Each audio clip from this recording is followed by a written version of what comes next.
Today's how to build is on the Infinity Gauntlet, made using Lego and Flexo.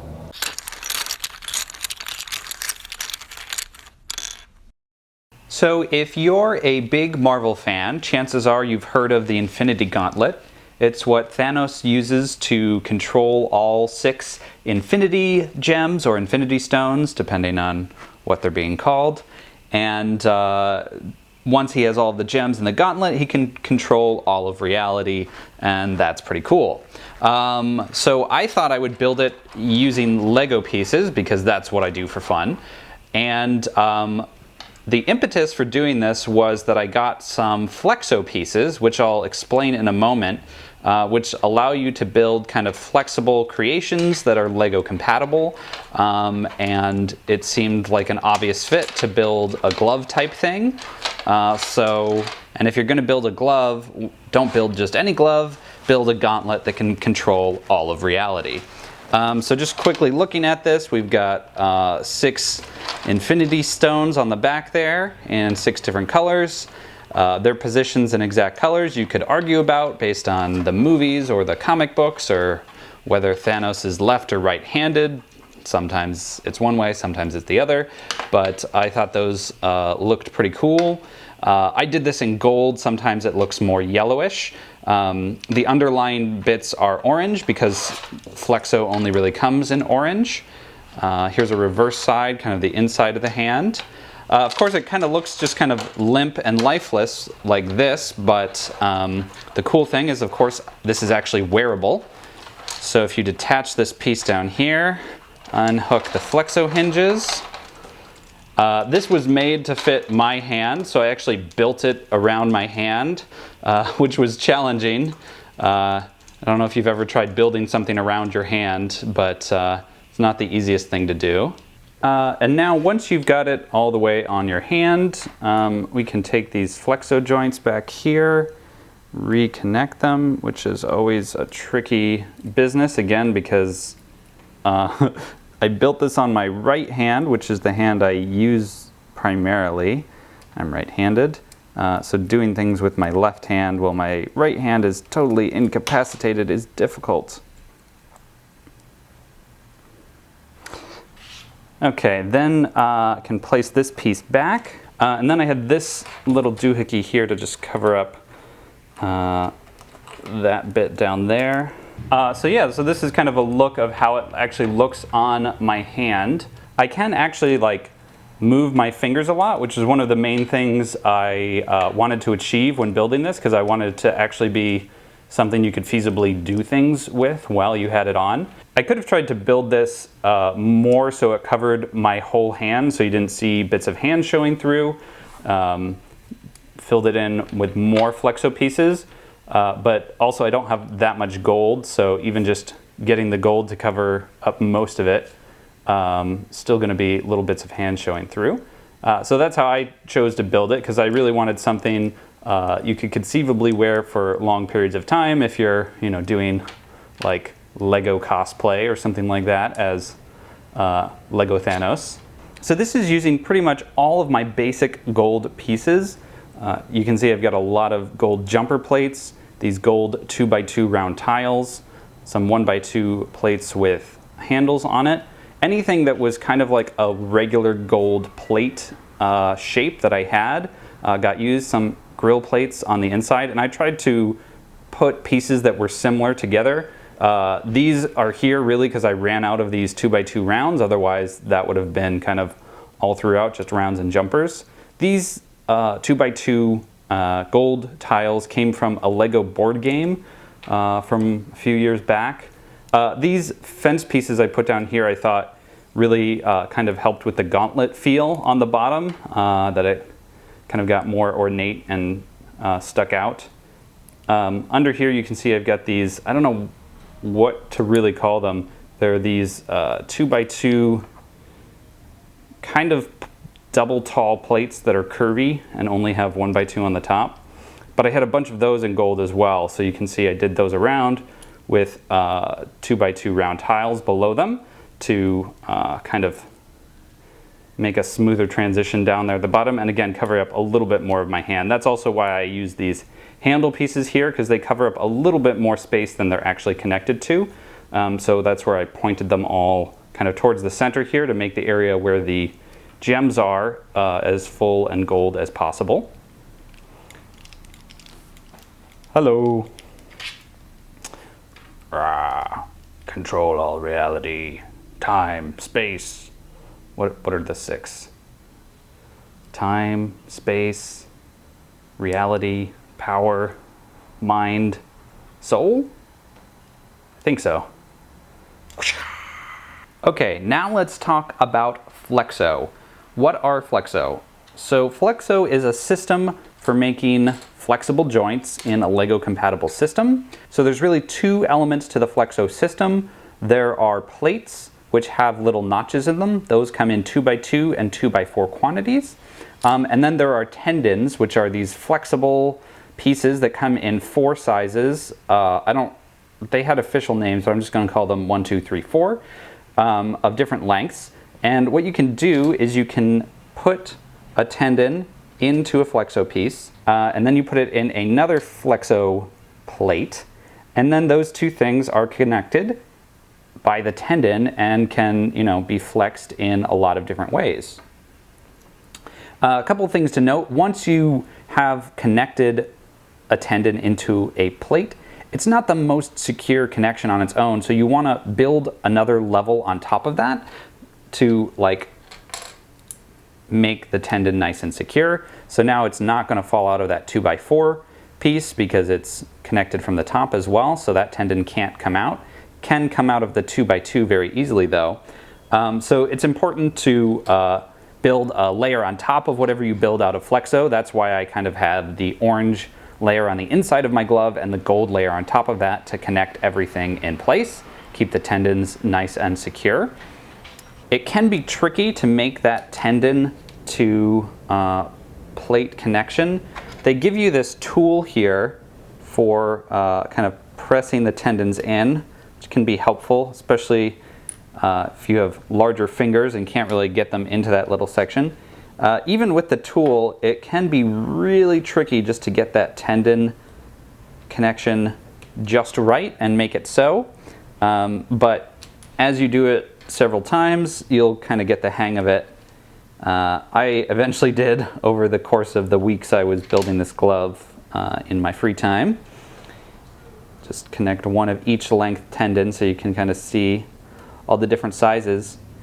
So it comes with these 4 different size tendons. For the glove, I really ended up using the size 3 tendon the most, and a little bit of size 4 and size 2. I don't think I used any size 1 tendons. They just don't really seem that useful for what I was doing, but your results may vary. So Flexo can be used for a lot of different building possibilities. Here's like a little weird ball squishy thing that they have instructions for in the main Flexo kit. And there's a variety of kits you can get from Flexo. Yeah, so definitely it can solve a lot of building problems you might have, where you might need a bridge that's bendy, or a bow and arrow. I think they kind of showed how to build. There's lots of different possibilities. I just thought a glove was probably the coolest thing I could build out of it for my very first Flexo build. All right, so let's kind of take a look at how I constructed this glove. So as I said, I built this around my hand. So the first thing you need is a hand that you want to build this glove for. And then I started by building out each of the fingers. So if you kind of look at your fingers and how they move, you've got like 3 parts of a finger. I don't know, this part, and this part. And so I first started just with some 2x2 and 2x4 pieces and kind of lined them up and was like, oh yeah, 2x4, 2x4, 2x2. Your finger size may vary. Hopefully, we don't all have the same size hands. That would be strange. What am I doing?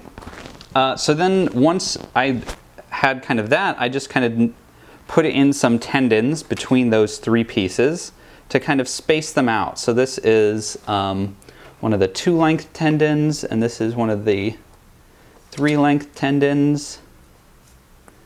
And how does that look? That's, you know, and you want to do it both in like unflexed situation and flexed to see how did that work. Now, so that's a pretty good match for my finger, and the reality is that these three fingers are about the same length, so whatever design you do for one of those fingers will probably work for that. So that was the first thing. Then the next thing was like, okay, how am I going to build around my finger? So I used some of the 3 long tendons for this. So let's build those out of the center of each of those 2x4s. We'll just do 1 for right now. And then do a 2x2. You could do 2x4s all the way around, but that's gonna be hard because like the inside of your finger kind of gets smaller than the outside when you flex it. So that's why I have a 2x4 up here and a 2x2 more on the inside. So I think this one was like 2 of the 3 tendons and 1 of the 4. And then loop that all around. And then fit it on my finger. And you can see I'm not super well connecting the tendons right now. So that worked pretty well for me for that like one joint there. And then I'll do the same thing for those other joints.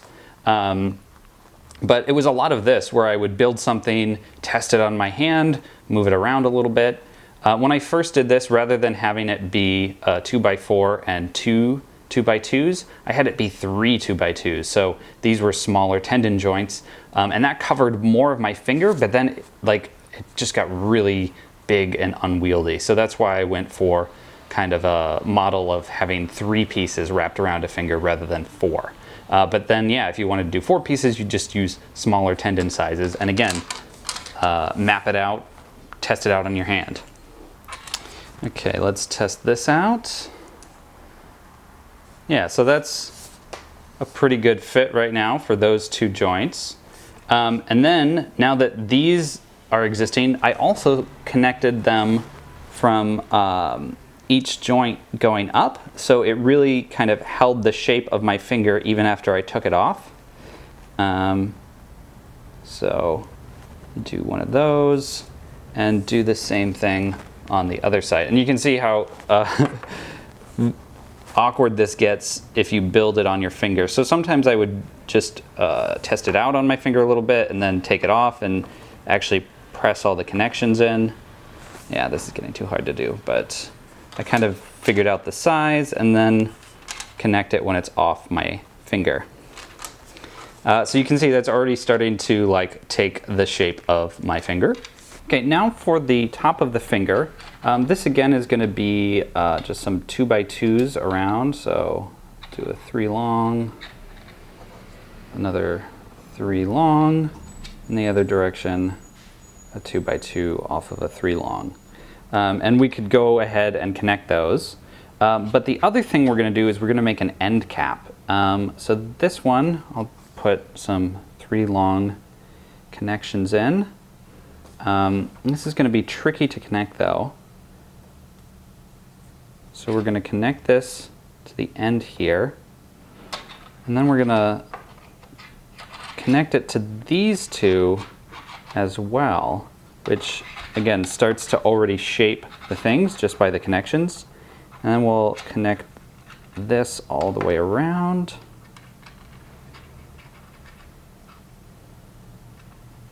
And it gets really tricky to make some of these connections without other ones flying off. So when you're really doing this and kind of ready to finish it, I always recommend connecting something on top of these joints as soon as you're done with them.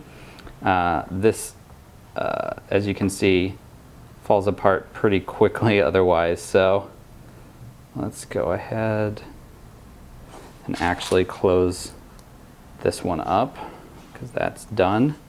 So we've got the 2 parts of the finger now, and we're also gonna just put some 3 long joints going back towards the main finger. Now that I've done that, I'm gonna close these off just with Flexo. Again, this would be gold if you were, making this a gold gauntlet like I did.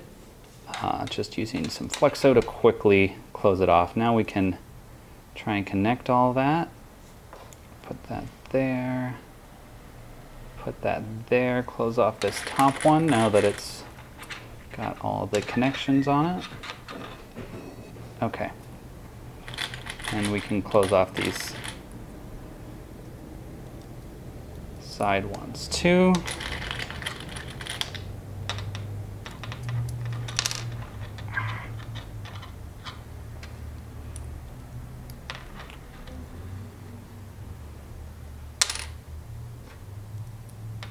Jeez. Okay, so now that that's all done, you can put this on again.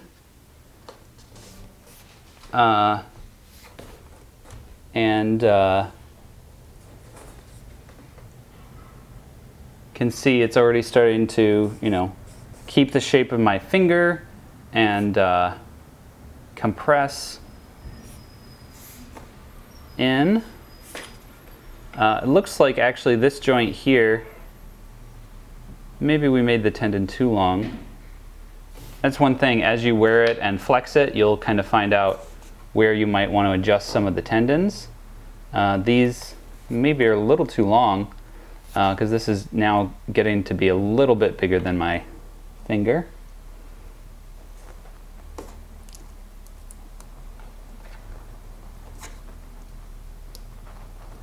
But now this is a pretty good rough shape for a finger.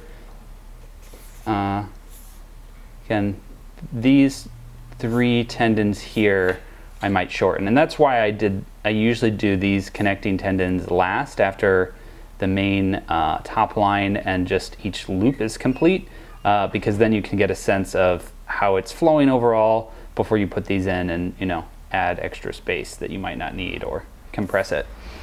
But yeah, already got a functional finger shape. So you basically just want to do that for all your fingers. So comparing this prototype finger back to the final model, you can see that this is basically what the shape and size of my middle and ring fingers end up being. For my index finger, basically the same, but I had some extra space to cover up there, so that ended up being a 2x4 on that one side, even though it is a 2x2 on the inside. The thumb is a weirder shape. It's also kind of off to the side, but it is,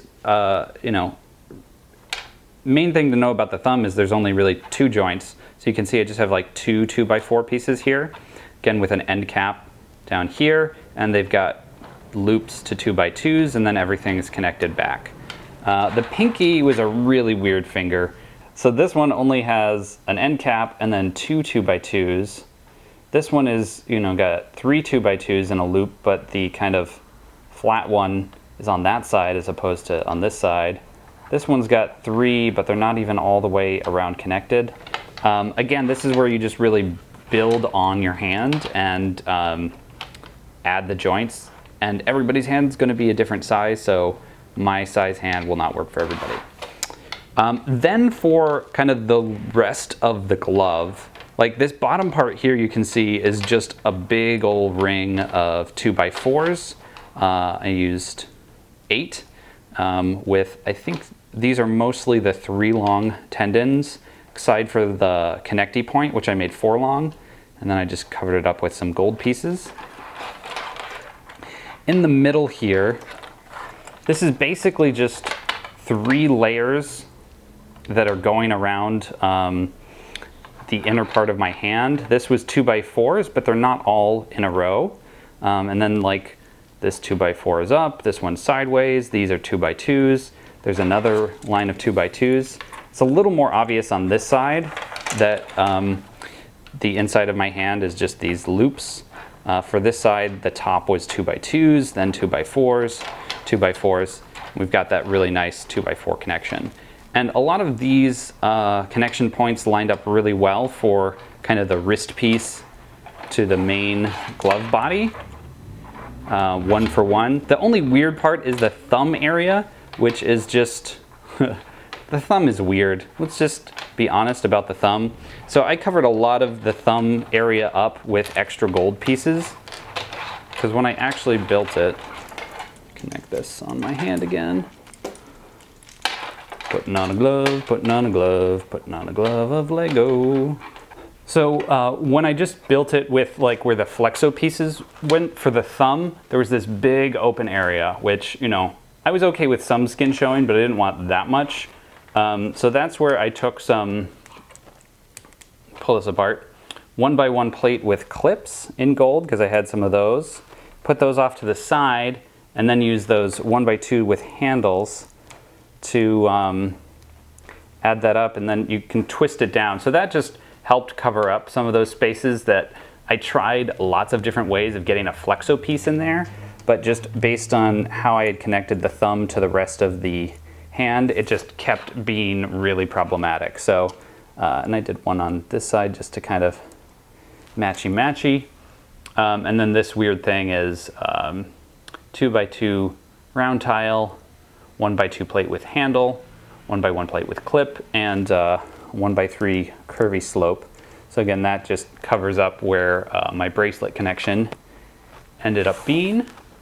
But yeah, and I'm sure a lot of you are not going to have this many gold pieces, but this basic concept of building a glove out of Lego and Flexo, you could use for a non-gold gauntlet. Like if you wanted to do Iron Man, you could make this dark red with some gold highlights.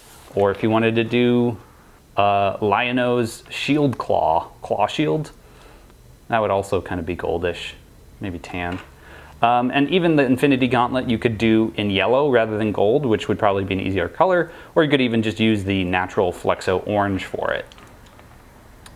The Infinity Stones / gems are connected by 2x2 jumper plates in dark tan. Dark tan is pretty close to gold actually in the color, it's just not sparkly. And then the stones, the stones are 2x2 radar dishes with a 1x1 flat tile on them, just so the hole doesn't show, because I thought it was weird when the stones all had little holes in them. And so that's why I did them like that. So yeah, that is a look at the Infinity Gauntlet made out of Lego and Flexo.